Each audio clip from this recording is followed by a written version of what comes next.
Good evening, everyone. Welcome to The Rundown. It's great to have you with us. We're coming to you live from Freeport, Grand Bahama tonight at the Northern Service here at ZNS Studios downtown. It's a big night here in Grand Bahama. We're going to talk more about what that story is all about. But the big national news coming tonight, Kalani MP and former Prime Minister and FNM leader Dr. Hubert Minnis today ended a cliffhanger about his future in frontline politics, though he's still left some uncertainty about whether that future is with the FNM. Now, last month, FNM leader Michael Pintard announced that the former Prime Minister would not be getting the party's nomination in the upcoming election. And he invited Dr. Minnis to take on other responsibilities within the organization, promising him an elder statesman role in the next FNM administration. Dr. Minnis, at the time, never responded to that offer. But today, in the House of Assembly, in his usual fashion, he offered this insight into his political future. I come to this place every meeting as a member of the Free National Movement. Amen. On behalf of the people of Kalani, who I have represented for nearly 2 decades. They have shown me tremendous support all these years. I remain grateful for this support. My job in this place is to give voice to them for better governance for our nation as a whole. It is a pleasure to be their representative in this place, and I look forward to continuing this representation. Now, let's talk about that in a second. Now, notice, in the typical, I call it Dr. Minnis style, he said a lot without saying anything, right? So we get the idea that, okay, he says he's going to continue to represent Kalani. Now, make sure you understand what he just said. He's going to continue to represent Kalani. Didn't say, I will run in the next election hoping to represent Kalani. He said, I will continue. And that's correct. He can continue up until this term has ended, and then move off the scene. So he's not saying specifically what he's going to do, and that's intentional. If you notice on social media, you'd have seen the mob of media and reporters, as he left the House, run to him and say, what does that mean, sir? Are you running independent? What does it mean? And he said, I said what I had to say in the House, and he drove off. Now, many people were offended by that, saying this is the same man who showed the same kind of attitude and treatment to reporters. Now, he's going to soon need them. But you have to understand, that was wise. What are you saying, Clint? You saying what he did was wise? Uh-huh. Why? Because you don't let the media take control over how you're going to do, what you're going to do, when you're going to do it. He is calculating his move. He has not yet announced what he's going to do and how he's going to do it. What he's doing is leading you on to believe, well, I could continue trying to run for the seat again at the end, or I may not. I may run as an independent, or I may run as FNM, or he's not letting you in on his strategy. Now, that's frustrating to many people, especially to the FNM, because they're hoping, tell us what you're going to do so we know exactly how to play our cards.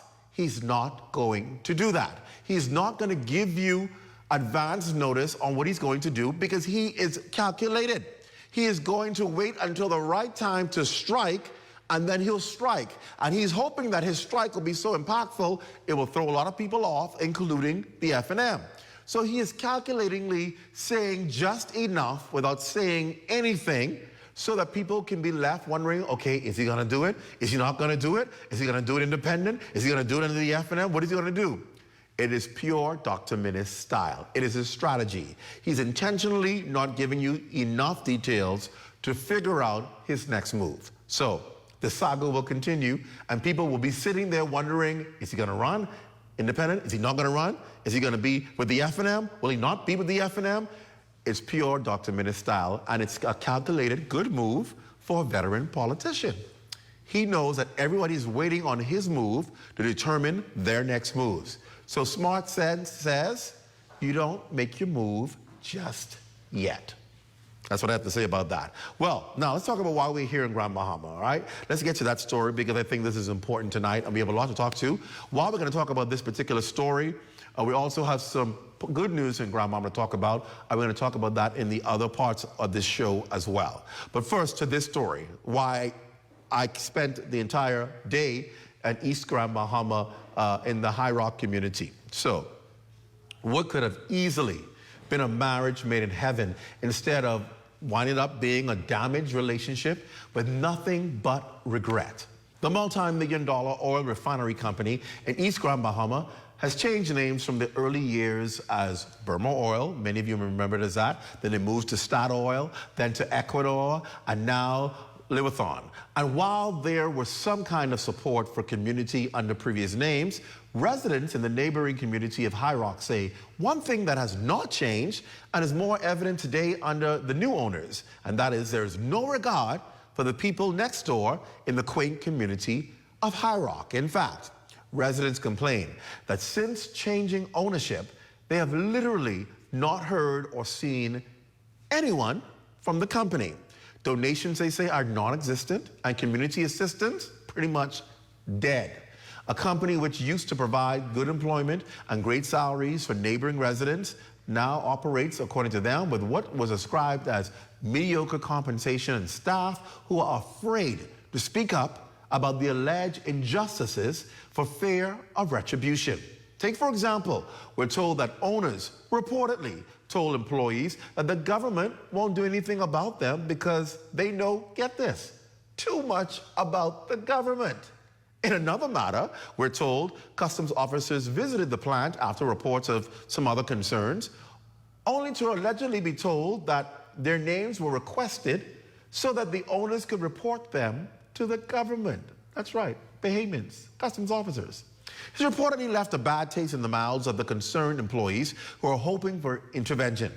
Today, members of that community said they had enough and they spoke about the issues at hand. They asked me to come specifically to the community so they could express their concerns. Now, their concerns range from environmental concerns, there are concerns about their safety and strange odors that are coming and whether or not it's just been crude oil or they're now trading gasoline and other oils, concerns like that, to what they call disgrace by the lack of involvement of the company in helping or giving back to the community. And they say while some residents didn't want to identify themselves on camera, some community leaders did not hold back. We spoke to Reuben Roberts, better known as Bishop, McDonald Cooper, Pastor Cecil Camp, and Ishmael Lang, as well as somebody who didn't want to be identified. They made it clear it was not political, but a matter of nationalism that needed urgent attention. But we also spoke to a gentleman who, by the name of Jeffrey Kemp, says for many years, in the early years, he worked and he's now retired. He says things are a lot different than they were back then. Take a listen. What have you experienced from this company that's been operating the oil company right here? What company? The company who's taken over. I don't really know. I don't even know the name. Wow. I haven't experienced anything from there. All I know is I see what I saw, like guys traveling to and from work there. But I used to work there originally, and at least 40 years I worked up there. Really? Yeah, I worked for the original companies such as South Riding Point Holdings, and just after Burma there was South Riding Point Holdings, and there was Statoil, right, and Lipitor, Equinor. Right. I worked for all those. What was it like working for them? Pardon? What was it like working for those companies? Oh, that was super. Really? That was super. Those were the best jobs on the island for that time when I worked for them. Were they involved in community? Of course. The people who were on terminal at the time insisted on it. Wow. Yeah. Were there health concerns back then? Well, there's always health concerns with where what we were using was we went into the raw product of the crude oil, right? And you know, there's a chance of the sulfur and stuff. Mm-hmm. We've never really experienced that much from an area here, you know, because basically it would be with, you know, messing up the beaches or whatever. Mm-hmm. Well, we haven't experienced that type of thing from them. Those companies were very, very, strict on safety and the environment and stuff. It was very, very much. People think things have changed now with this new company. What have you experienced as a resident here that has brought concern to you?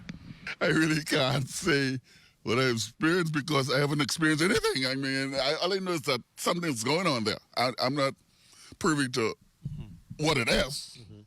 You know, I've heard, but I don't like to go on what I hear. I would prefer that I hear it from the horse's mouth. They haven't I don't know of no time that they've come in the community and sort of have a town meeting here or something. Those are the companies that in time, they come talk to the people whether or not they understood what you was talking about. They came and introduced themselves, and but this company, those people we haven't seen nobody coming to, let's put it this way, I have not seen. Right. Could be that the rest of people see, because I've been off the island off and on for a couple months, but I haven't heard anything about anybody coming to say, they're, or if they're going to be, how they're going to be involved. They know that we've been devastated by hurricane. Right. I feel at least they would want to throw and blow for some of the people, but I don't know about it. You're not aware of anything different than desist. People have complained about an odor coming from there. Have you ever smelled the odor? Well, I can't say that I have. I haven't, because I've heard that there's something going on up there, but I don't know. I haven't really smelled an odor. I can't lie and say I did. The point is, what they're dealing with now and what we were dealing with, if the odor what we used to smell, dealing with the crude oil, had come across, I would have known that.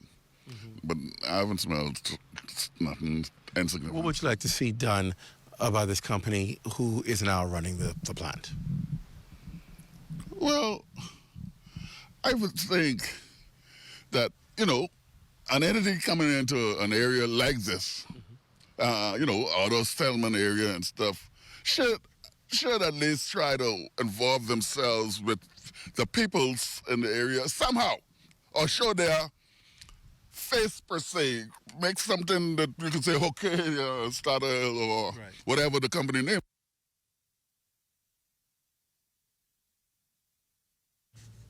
All right. Now, it's interesting because his comments were probably the mildest out of all of the people we spoke to, because people were up in arms because they felt neglected.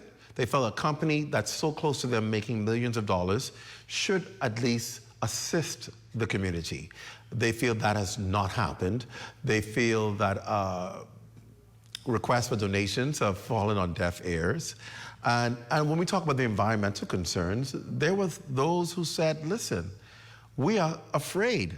We are concerned for our health because there are times when we smell strange scents and we don't know what it is. Now, you heard him talk about, I don't know what's going on in there. That's the sentiment by a lot of people. They're not sure what the company is doing.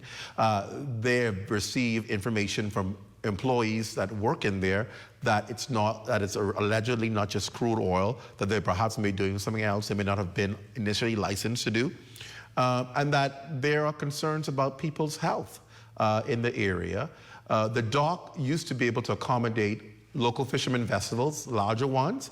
They say they've been prohibited from using the dock anymore. So the fishing community, which is a thriving community there, is hampered because there's no dock for them to pull their boats up to. And they used to be able to use the dock at this particular facility. Now, they were clear that it stopped being operational to residents before with the last owners, but they said this particular owner now continued that, and they have no access to docks. And they feel it's just not neighborly. That's not good corporate partnership to a community that sits right outside of their plant where they make their money. And it's a concern that senior persons in the community who spoke up, we talked about it earlier, like Reuben Roberts, who many people know as Bishop, who has a particular restaurant there in High Rock, and then McDonald Cooper, Pastor Cecil Camp, who's a religious leader in the community, Ishmael Lang, and then those who didn't want to come on camera but still spoke about the concerns. They have serious issues about what's going on, and they said, listen, our community has talked about it long enough. We've not seen action, and so that's why we picked up the phone and called you, so you can come and hear our concerns and address it. Let's hear some more what the concerns of the community are. Residents of High Rock have a serious concern. What is that concern? So far, since this new company has taken over, we have a concern with the smell, the odor, foul odor that's coming from the terminal.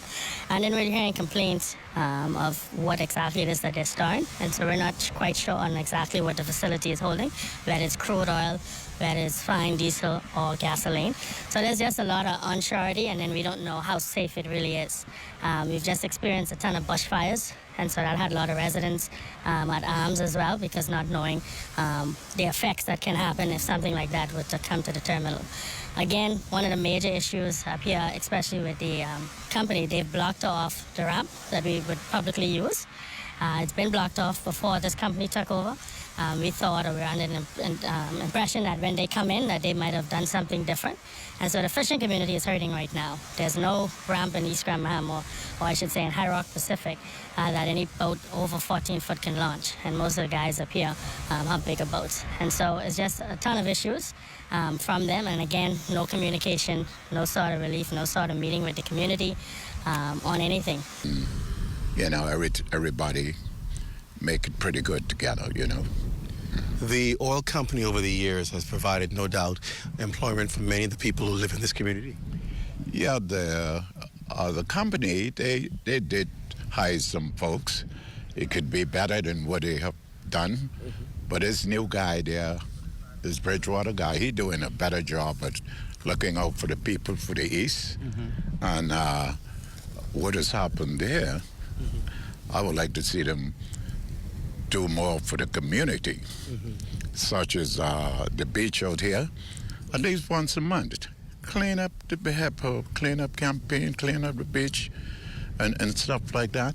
And even with the school, they make all the money here. I'll put some back to show appreciation with a landmark where they leave here. And none of the company could say they have left something here where they could say this is their mark. Currently, I don't know the present owners of the company, but from the beginning, I personally feel as though they have not been a good corporate citizen as far as trying to help to improve the environment that they, especially over the recent time, began to degrade. What are your concerns regarding the environment by this company? A clear one would have been Hurricane Dorian, where we had an oil spill that shouldn't have happened if protocol was followed. After the oil spill, the recovery system was pathetic. Instead of government taking the initiative to actually police and control, they allowed the perpetrator to deal with the cleanup. And as far as I'm concerned, there was a lot of misinformation that was fed. So yeah, it's a lot to be desired. Since then, they've changed owners. Are there still environmental concerns with these new owners? I don't know who the owners are, but as far as I'm concerned, the environmental concern was never addressed. So it still exists, yes. Some residents we spoke to talk about there being strange odors that come from this facility. Have you ever experienced that? No, I live in Freetown, which is a little distance away. And it's just recently now that they begin to the storage in the facility again, so I don't know what is going on there at present. I actually have lived here basically all of my life. I know most people don't believe I'm 64 years old, so God has been good to me. I've given my heart to the Lord at a very early age, and I am one of the privileged one to be able to say that I was not born in a hospital. I was born in a house, actually. Wow. And so God has been good to me, and I bless him for blessing me with just to be in the East End.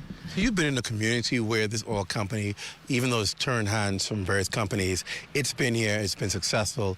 What is your concern when you look at the ownership of these companies? To be honest with you, at the present moment, it's really been disappointing.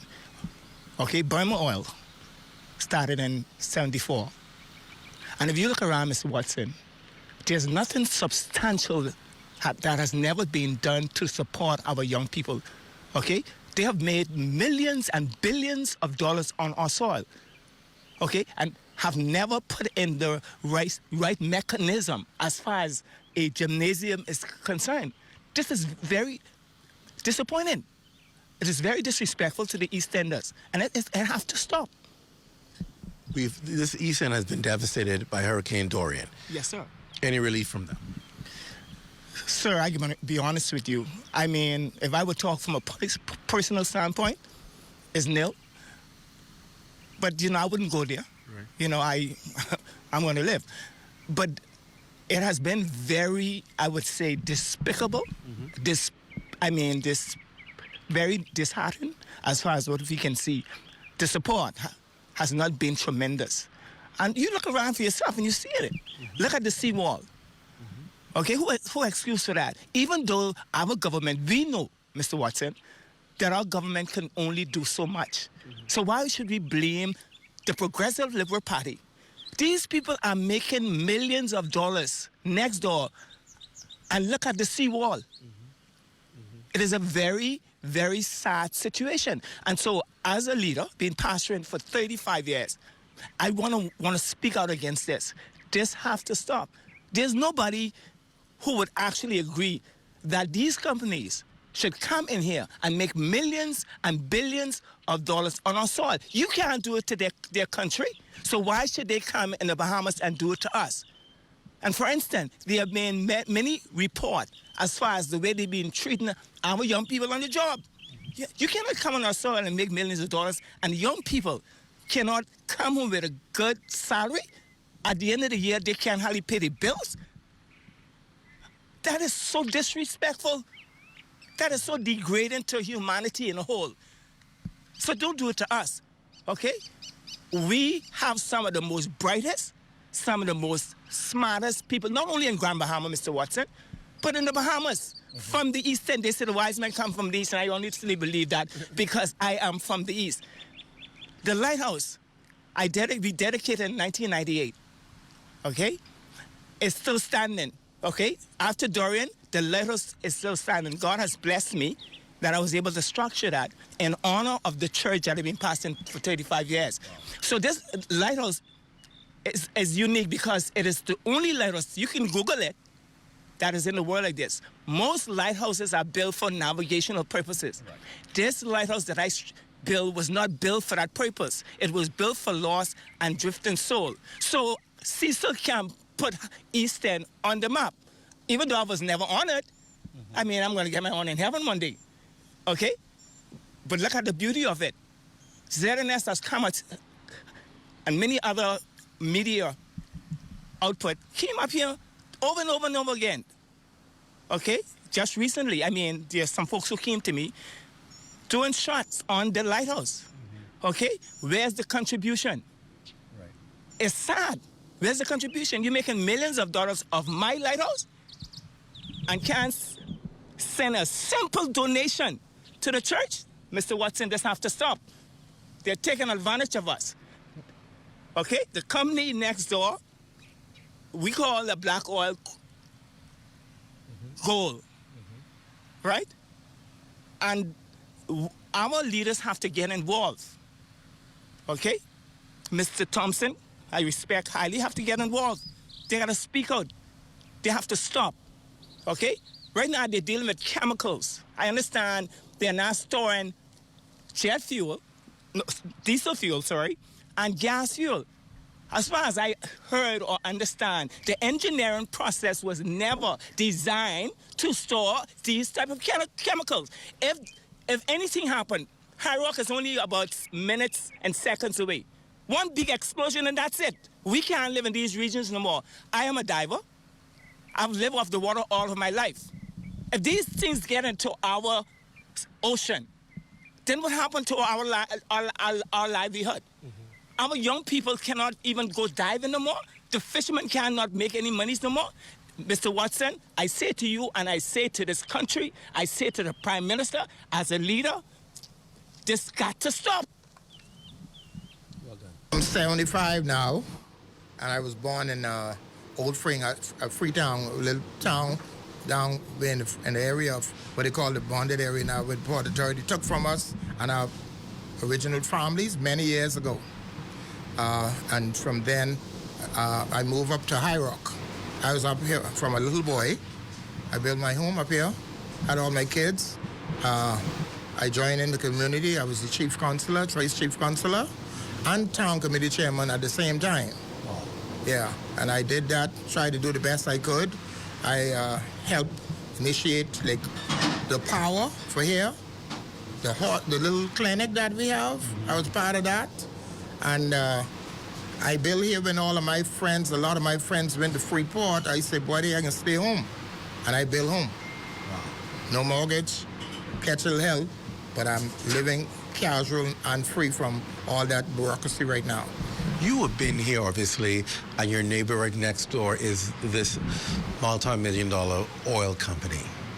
What is your concern with this company? Well, when I was the chief consular many years ago, when it was Boim Oil, because since then, 5 or 6 names changed. Exactly. When it was Boim Oil, I initiated to have a meeting down here on the park, and we spoke to them, and the manager, the chief manager, which was a white gentleman, at the time, he pledged that he was going to do some things that we request of him. And the things that we request of him was at least sponsor the community. Mm-hmm. We are a couple miles away. The problem we used to have when you asked them for something, they write a check for $500 or $300 when you having a community function. And that was deplorable. And he vouched to me and said that, well, we're going to make that change. But since then, I got out of the system, and 4 names changed since then. Mm-hmm. But I spoke, but this, if you believe this, I spoke about this morning. Wow. Going down where if I told Leland that I was talking about why they are not sponsoring East Grand Bahama. Because other companies do the same thing. They are close to us. And they don't pass through. They don't pass through, don't help. I mean, now, I don't know, and I think it's a little lap in there too, because when those companies come in here, negotiations should be with the government that you sponsor. You got to do something for your in-lying community. But they stray away from it, and nothing has been done. And I'm really mad about that. I talk about that every day. I'm old now, but I used to raise some hell, but I see ain't nothing changing, you know? And one of the sad part about it is we have some leaders and some who may be a part of us that don't think we need anything. Wow. So that's one of the problem too, you know? So I'm really baffled why, you know, right close to us, if they get fire wind problem and all that stuff. They had a bad oil the other day problem, and I used to work up there for years. I was a shore engineer up there. And all that oil, all that tank, all that stuff blew away.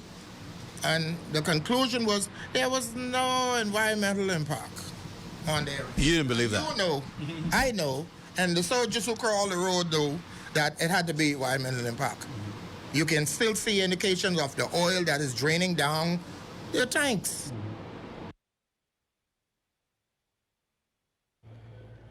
All right, so then you get an idea of how the community feels, right? And I know you may be watching and saying, okay, so there's environmental concern that some people may have about their safety and security, but the bigger concern people are talking about is no support for the community. And you have to understand, when you live in these communities, these close-knit communities that are far away from the city life, community support is everything. See, in capital, you may say, okay, well, you know, we fend for ourselves and we don't worry about things. You have companies who sponsor daily in the thousands. But in these communities that depend on assistance, it means everything. And this is a community, remember, that was totally decimated by Hurricane Dorian, that's now trying to rebuild and get back on track. And it's hard for people who are struggling to rebuild their lives to be minutes away from a multi-million-dollar fortress and not feel that that company that's doing so well will even look over to them and say, can we assist with something? Can we help you with something? And not even impact their bottom line. It's just not a matter of can we help, it's a matter of do we care enough to help? Do we see that these people are part of the communities? They work, their families work for us to help us sustain this company. We owe it to them to be able to see their well-being. Again, it goes back to the fact of who are we bringing in our country to make their wealth and riches, but don't care about the people here that contribute to their success. That's the storyline here.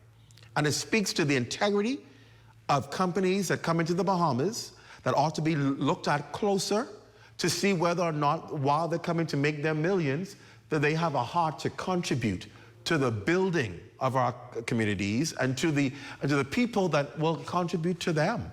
That's really the bottom line here. And you hear the cries of these men, these community leaders, because they are hurt. They are offended that they're left to fend for themselves when right next to them is wealth and riches and not even pass a bone. And so that's why they wanted to speak up today, because they're hoping that the company, and they say there's no ill feeling to the company, they just want the company to understand that if you can help us, please do. We don't even know who you are. If you can come out and meet us and tell us who you are and what you're doing, please come and do that. And there is a responsibility there from government. On the environmental side, we can tell you, not just this week, ZNS Northern Service team did a story on the fuel leak at the Liverthorne property. Now, according to sources, the alleged leak resulted from a rupture in a pipeline located on land. The Ministry of Environment released a statement late this afternoon. The statement reads in part that we at the Ministry of Environment and Natural Resources were made aware of a possible environmental infraction at the Liverthorne facility, formerly Equinor South, Riding Point, and East End, Grand Bahama. The statement continues, our oil spill expert with the ministry has been dispatched to East End and is currently on the ground assessing the situation. We await the findings of the assessment and the recommendation.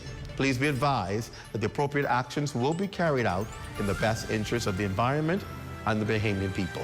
That's from the Ministry of Environment. We're going to continue to monitor this story. At the end of the day, what's important are the survival of the people in East Grand Bahama. They've been through a horrible storm. There's no need for them to go through another one with their neighbor. Don't go away. The rundown is back after the break. When we come back, people heard about this Ponzi scheme that took place. Bahamians invested thousands of dollars in Creative Alliance. We have a woman who invested $4 grand. She's going to talk to us about her experience. We're back after this.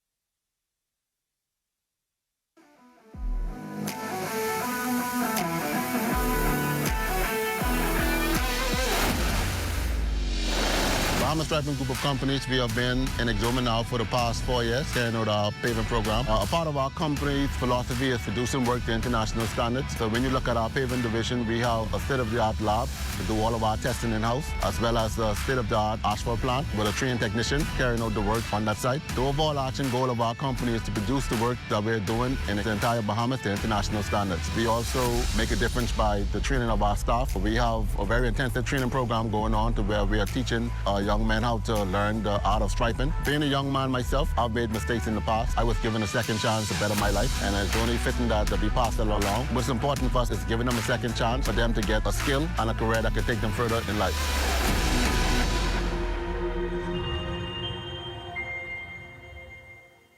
Hi, Phil Swift here for the Flex Seal family of flood protection products. Our flood protection products are specifically designed to work together in order to create multiple layers of super strong protection.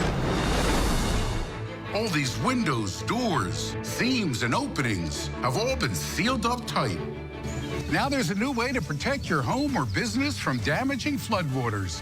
Get the removable Flex Seal family of flood protection products.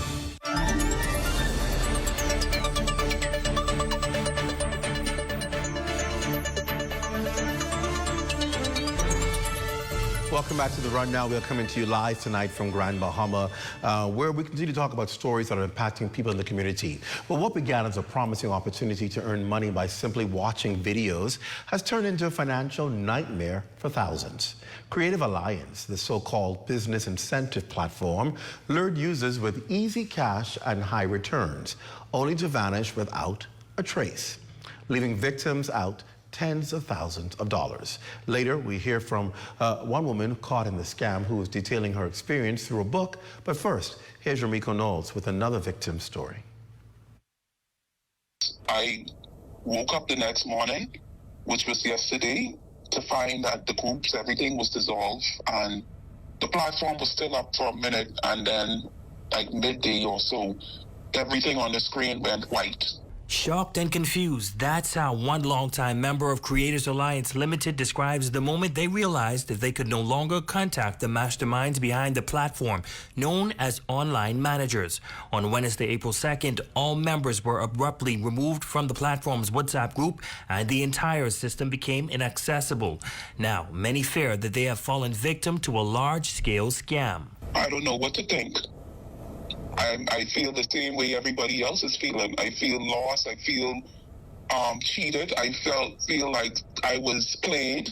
This anonymous member, who played a key role in introducing others to the platform, says they are now facing backlash. Some believe they had inside knowledge of the collapse or were directly involved, claims that they strongly deny. The member says they were just as blindsided as everyone else and, due to mounting threats, had to seek police protection. I don't know anything more than what anyone else know. I don't have any direct contact to anyone, because the same numbers that I had was the same numbers everybody who joined had. Everyone had direct contact with the so-called Gwen. Shortly after the platform went dark, an official notice surfaced allegedly from a manager named Shiro King. The message to the Creators Alliance community claimed the disappearance was due to an elaborate shift to a new system aimed at improving security, efficiency, and user experience. The notice further stated that the platform's founder, Mark Edo, reassured members that the disruption was a part of a carefully planned upgrade. But a crypto expert in the Bahamas isn't buying it, calling the release fake. I researched Mark Edo.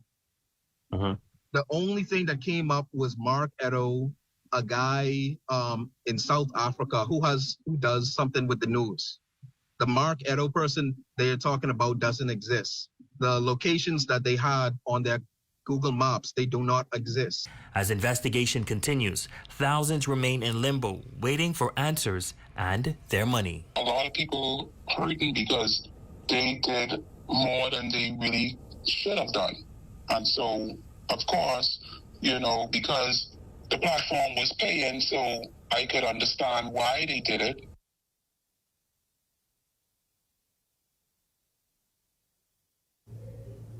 All right. Joining me in studio is another person impacted by this scheme, Yvette Farrington. Well, welcome to The Rundown. Thank you for joining me. Thank you so much, Clint, for having me. Let's hear your story, because you've not only experienced this, but you decided to speak out about it. First of all, why? I'll tell you what.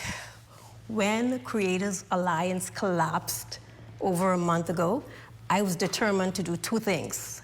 One, I wanted to get a financial assessment of the damage that was done. And secondly, I wanted to create an awareness, because a lot of people have no idea what actually happened. And I'll talk about it later, about the amount that was lost. I hear you saying thousands. I stand to correct that. It's millions. Millions? Millions of dollars. And I have just cause why I say that. I can show the evidence. Wow. Millions of dollars was lost. Tens of millions of dollars was lost. So Creators Alliance created an illusion of this big company that would pay out as much as 700% on your investment. 700%? 700%. So, for instance, if you invest $4,000, you would get $29,000 back in return. But that's to me, I'm thinking that sounds too good to be true. Of course. It would cause me to question it. Of course.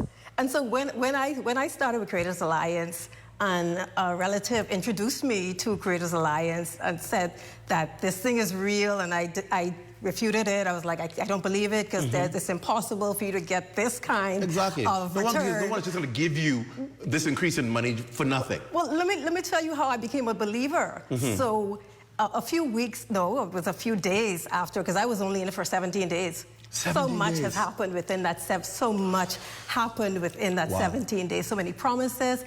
So once he convinced me that money is actually going to my account, which we thought it was going to his account, it was actually only going to the Creators Alliance account. And it was so strategic in the way that the scammers got the funds, because everything was done through cryptocurrency. There's no tracing, there's no way so there's just no tracking, no tracing, no evidence of the monies of the persons who were behind the scenes in the whole Ponzi scheme. So when Creators Alliance started, when I came into it, I was introduced by one of the team members locally to this so-called Gwen. Now, everybody's talking about the Gwen. You may hear people talking on the street about this Gwen. When I came in, so Gwen was the go-to person. So I was told that we needed to find her. If you had any questions, just go to Gwen. And so I was communicating with this Gwen. It was often. It wasn't every day, but it was often. And the reason why I was communicating, because my personality, I like to get involved. Right. I like to know what's happening. I like to get involved. And I was involved in planning the big event that was supposed to happen. That was supposed to happen on the 29th, that they had this big hype and that we're gonna get a car, and they were raffling the car, and so they needed an event that was so large, because she had other people giving suggestions or events, and so I proposed the big field, the Independence Field, right? And the communication with her, I'm telling you how subtle. And I wrote the book, The Soft Red Flags, because the red flags they weren't red. In many instances with the Creators Alliance, the flags were not red. There were times when, and the reason why we were manipulated is because there were times when everything looked pretty normal. Everything looked normal. But I say that the monies that went behind, as I was determined to find out what the financial loss was, I did the calculation based on the knowledge of what I was privy to, which was that we believe, based on the amount of persons in the group, that it could have been up to 8,000 Bahamians in the group. Wow. 8,000. Most of the investors invested what was $3,999, which we all rounded off to 4,000. Right. Now get this, Clint. There was another investment, package, there were packages. Right. The greater package was $10,000, which most people contributed to. So people just put $10,000 in, and that's what's lost now. It's lost. And that's why I can say, and I'm speculating, that we could be near $50 million in loss. You would think that there would be some financial regulation with that kind of money being collected, that the regulators would be saying, well, who is this company? Let's investigate them, let's hold this money, let's freeze this money until we find out who they are. Because where did you give your money? Did you give it to a bank account? Where did you deposit your money? The money was exchanged into cryptocurrency. There's no tracking, there's no tracing, the money is gone. The money is gone. So you wrote this book to obviously educate people not to be fooled by the signs that look so real. That's correct. I wanted to educate the people.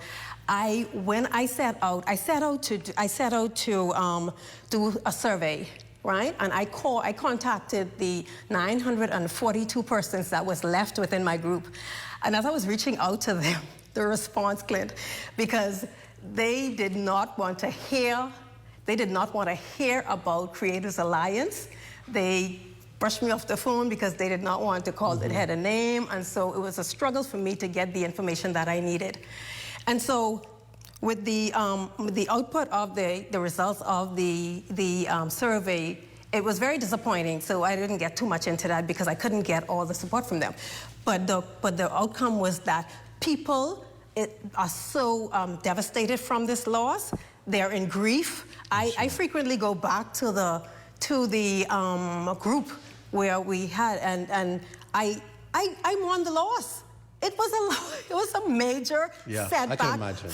And Clint, most of the investors are from the Grand Bahama community. We've had people from churches, police officers, teachers, nurses, and everybody that contributed to this. We've had financial institutions that actually was promoting to give the $30,000 loan to furnish this scam. It's a tragedy. It's a major loss. And my heart goes to people. Major loss. They should get your book. Where can they find your book? The book is on Amazon, and so you can get the book on Amazon. It's also in Kindle as well as the book. And just search in Amazon Yvette Farrington, you'll get the book there. Thank you for talking with us, and hopefully this turns around for you, Yvette. Thank you for coming on. Stay with us. When we come back, we're talking to the Chamber of Commerce about something that isn't a scam, investment growth in Grand Bahama. It's actually true. We'll talk about it right after the break. Stay with us. Great story. Thank you for sharing that. I mean, oh my God. Mailboat service is a critical service to the islands of the Bahamas. Certainly, Andrews has always been there and dear to us. That's where we're born and raised. And so we play a crucial role in advancing the growth and development of Andros. Customers want service and they want consistency. From the start, that's been our commitment. We work to sail on time every time. Our customers have come now to expect this from us. And one of the biggest challenges we've had was finding adequate funding. SPDC from the very start has been a lifesaver. My advice to young people, if you have a vision, a passion, an idea, go for it. Don't give up. It's not easy. If it was, everybody would be doing it. Be consistent and you'll get there.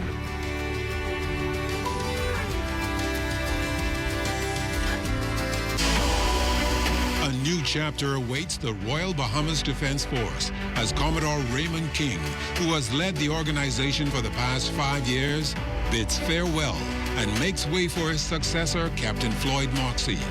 Join the ZNS Network on Thursday, May 8th at 9:30 a.m. for live coverage of the change of command ceremony of the Royal Bahamas Defense Force.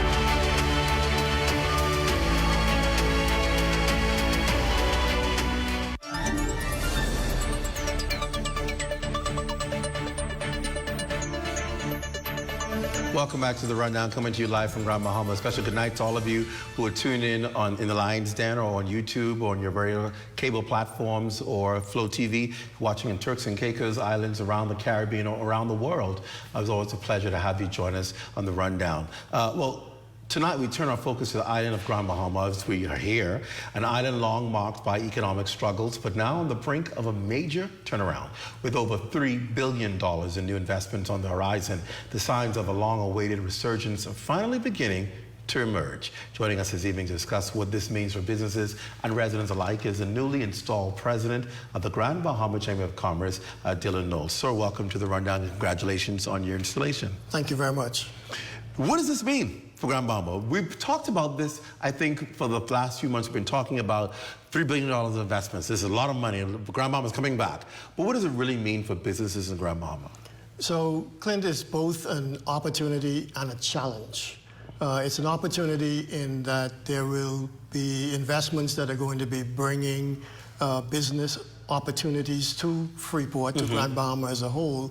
But it's also a huge challenge in that we don't necessarily have the capacity within our small business community to be able to take advantage of these opportunities the way we would expect them to be taken. Let's break that down. What do you mean you don't have the capacity? What's needed? So most small businesses have been struggling just to pay the light bill for the last 20 years. They don't have the wherewithal, financially or otherwise, to upgrade themselves to be able to deal with multinational corporations who do business a lot differently than we do on the island and within the country. These companies have global standards that they have to adhere to. They have policies and procedures that they adhere to. And their focus is ensuring that they protect the interest of their shareholders. When we jump into the fray with them, and all we have been doing for the last 2 decades is, as I said, trying to keep the lights on, we have not developed ourselves in a manner in which we could deal with their terms, their conditions, their contractual obligations, and we're not used to dealing at this level as an SME.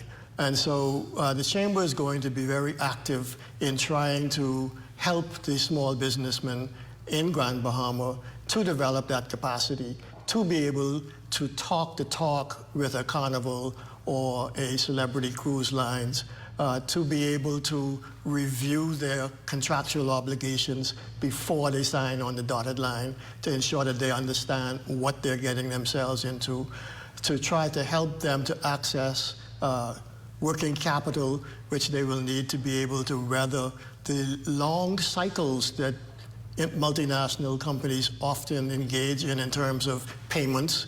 You know, I had a situation the other day where I had an individual ask, he had an opportunity to provide sodas to the construction site.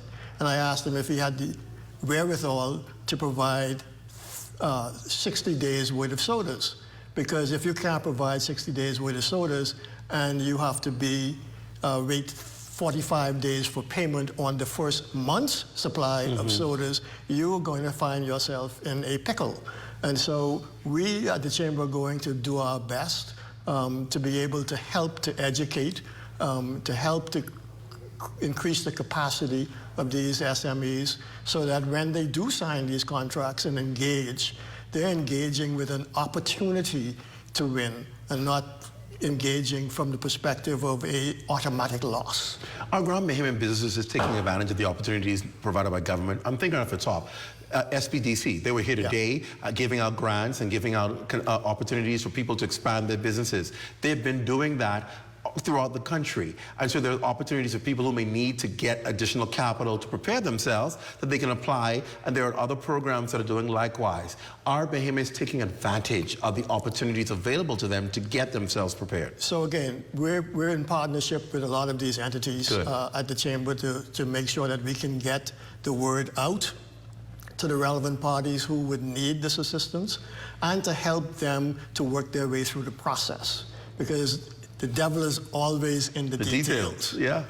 Yeah. Well, to me, it seems like it's a good opportunity then that's providing itself for people to actually take their businesses to the next level and avail it. And I think people have to actually take advantage of it, because before the cry was there is no investment, there is no money. Now you have the investment.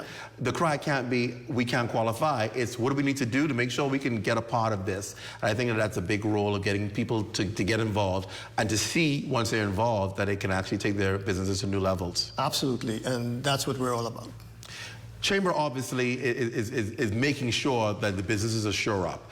Is there another arm that you need to also make sure is critical to ensure that these billion-dollar investments trickle down to Bahamians and their companies? So it obviously all starts with the approval process for companies coming to the Bahamas in general, Grand Bahama in particular. And again, the devil is in the details. Government tends to look at the high-level, top shelf stuff. But when you get down into the nitty-gritty of contractual obligations and whatever, you find in the fine print that it is a lot more challenging than people imagine it would be. We're also working at the Chamber on an ease of doing business program, where we're looking at what are the policies, regulations and laws that hinder commerce on the island, so that we can make recommendations to either government or the Port Authority, depending upon who is responsible for that particular function, on improving these regulations such that they are no longer hindrance. We all know that in commerce there's always a need for a regulatory regime that encourages to commerce. And commerce is important to all of us because without it, we all fall back into caveman days. Correct. If nobody's buying and nobody's selling, nobody has anything. Correct. And so we're working in that regard. We had our first town hall Zoom last week, and we're going to continue that so that we get the input from the business community about the challenges that they're having in that regard. And then we will package that all up and go to the relevant authorities to try and get some traction on that. Governments around the world all acknowledge, without formally acknowledging, that they overregulate commerce. Right. That's why we have free trade zones in almost every developing nation in the world. Every nation has looked at their commerce and said, we can't attract people, we can't attract investors with the situation that we currently have in the country that we are enforcing upon the general population. So they create these free trade zones. In Grand Bahama, we were the first modern free trade zone in the world. And while other countries have focused on supporting their free trade zone, we've kind of bastardized ours over the years. Successive administrations have taken steps that have made it more difficult to do business in our free trade zone. And so we'll be focused on that as well, particularly as it impacts the Hawksbill Creek Agreement and what that means to Grand Bahama and the Bahamas. You definitely had your work cut out for you. Dylan knows. Thank you for joining us, and we look forward to seeing the business community flourish and get the necessary assistance they can to get back to a new place. Thank you for coming on the show tonight. We appreciate it. Thank you for having us. And stay with us, our final guest tonight, a couple that's making impact with a group of young people, and some men and some women. We'll talk about that as we close out. We're back live in Grand Bahama after this.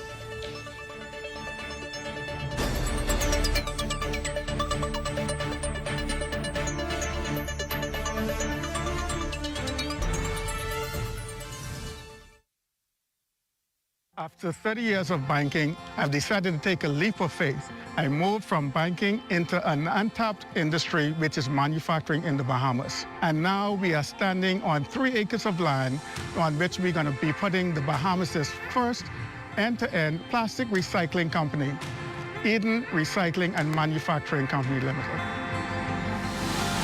Eden has 2 arms, recycling and manufacturing. This is groundbreaking for us. It's never been done before. It really makes a difference, not only in the Bahamas, but even around the world. This is not just a project that we're doing so that we can make a couple of dollars. We want to make sure that it benefits those who come after us. In future generations, we hope that this is a small vision, that they will take it and they'll expand on it. We can have the formula for what it means to do end-to-end recycling in the Bahamas, in the region, and even if we have to export these ideas and thoughts and concepts even into the U.S. Hi, Phil Swift here for the Flex Seal family of flood protection products. Our flood protection products are specifically designed to work together in order to create multiple layers of super strong protection. All these windows, doors, seams, and openings have all been sealed up tight. Now there's a new way to protect your home or business from damaging floodwaters. Get the removable Flex Seal family of flood protection products.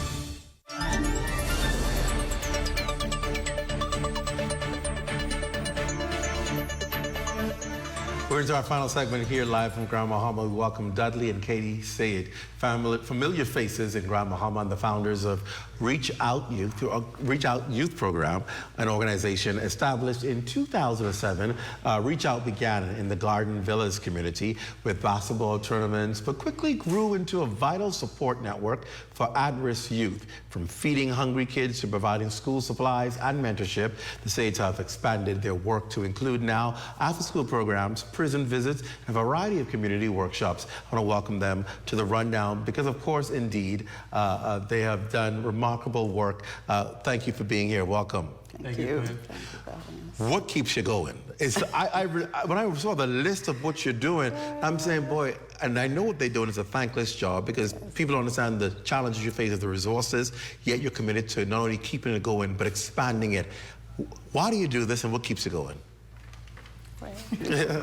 I think growing up, I had a lot of challenges. And to see the success of the young men who are looking for love, looking for someone that they could lean on.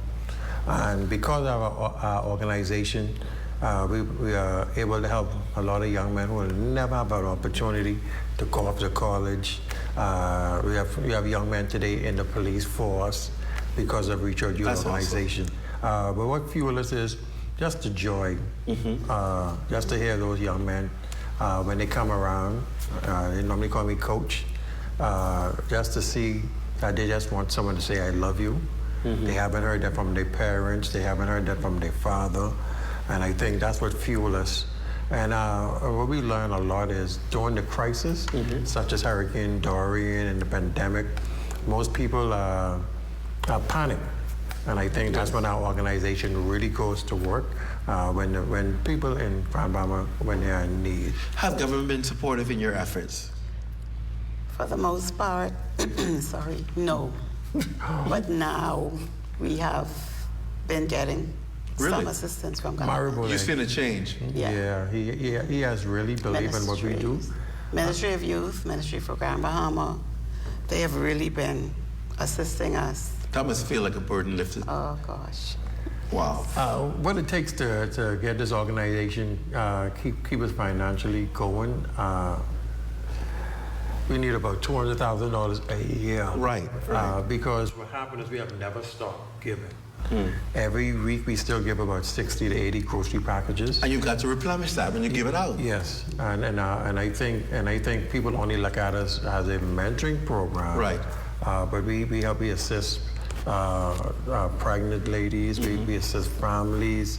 We assist men who are unemployed, who are trying to find something to do. So we assist the wider community from East End to West End. What people don't know is when you donate to programs like your programs, it allows our communities to be safer because people don't have to feel desperate and do things to just try and get what they need. Yes. And so you're actually contributing to the safety and sustainability of our communities by donating, which for most people they may not even feel it. It's just the extra you may have at home, the additional you may be able to use and not spend it on yourself. It helps. Every little bit helps. Yes. And I think, Clint, the proudest moment I think the Reach Out organization had was Sunday.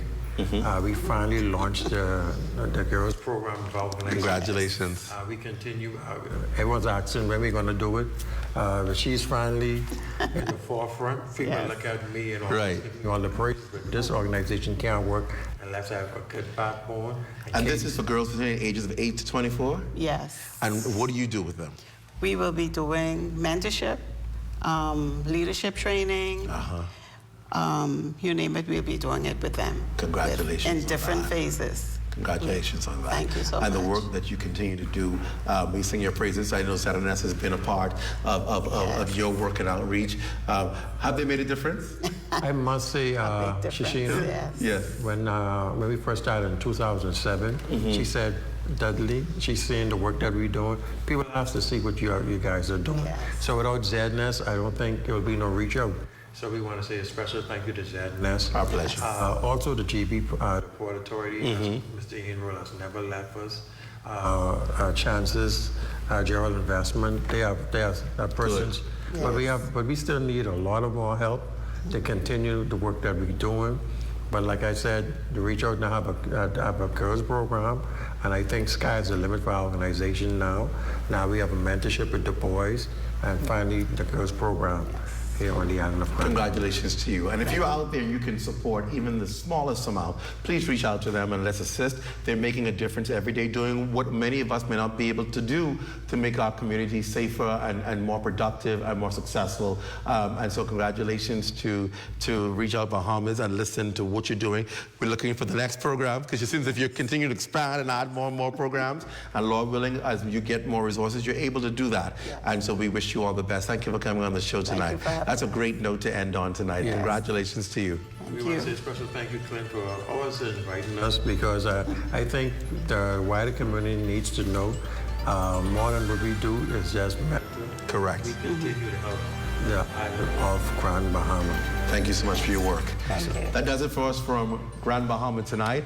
Don't forget, the final newscast of the day anywhere is 11 o'clock news with Royston Jones. He's probably in the studio back and now, so preparing for the 11 o'clock tonight. It's your last day, last opportunity for news and information around the country at 11 o'clock. That does it for us for the rundown. Remember, tomorrow's Thursday. That means there's a rundown on leadership with Mr. Ahmad Rashad Thompson. That means I'll be back with you on Monday. Please have a safe weekend for all of us here, the entire team here in the North, my producers for the rundown in the North, who is working diligently, Mr. Gordon, Quentin Gordon, and the entire team, all of them, Philip Marsh, and of course, all of them who've helped and contributed to going into Grand Bahama, and the editors, the camera people, Jacoby, all of them, Shashina Farkas in a role, who did an amazing job helping today. The people here are just amazing in the North. Thanks so much for joining us. Good night, everyone.